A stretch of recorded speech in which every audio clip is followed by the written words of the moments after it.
Wel, ni'n cyflogi 12 o brentisiaid ar hyn o bryd, ond ni am cyflogi llawer yn fwy na hynny.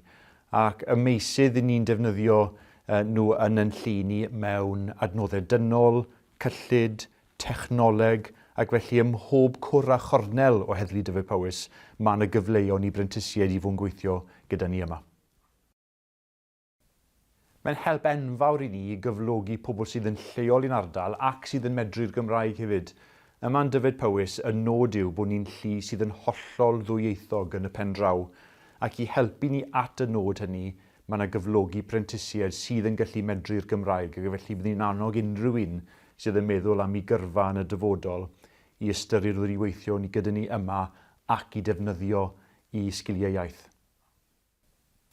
Wel, ni'n partneri gyda Coleg Cymraeg ac mae'r partneriaeth hynny'n hollol bwysig ni yn Dyfed Powys. Felly mae yna help i ni'n gallu rhoi trwy'r coleg ac hefyd help yn y lle gwaith. Felly byddwch chi ddim wrth eich hun os ych chi am wneud eich gwaith trwy gyfrwng y Gymraeg a byddwn ni'n hapus i'ch helpu chi wneud hynny. Mae'n bwysig i ni bod ni'n cadw sgiliau Cymraeg yma yn ein ardal ni. Peidiwch oedi, dyna beth byddwn ni'n gweud, ac i ddechrau mor gyntedd ac sydd yn bosib.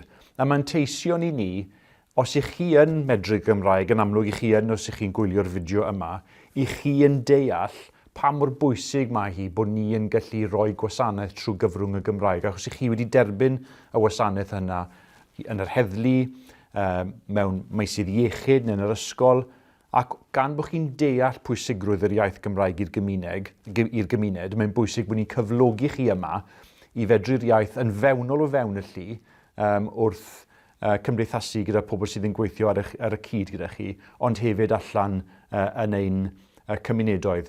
Mae cadw'r gallu hynny yn helpu ni, gallu i siarad y Gymraeg, yn helpu ni i helpu Llywodraeth Cymru i gyrraedd y nod o miliwn o siaradwyr Cymraeg yn y degawdau nesaf. I chi'n rhan pwysig o hynny ac ni am gadw'ch sgiliau chi yma yng Nghymru.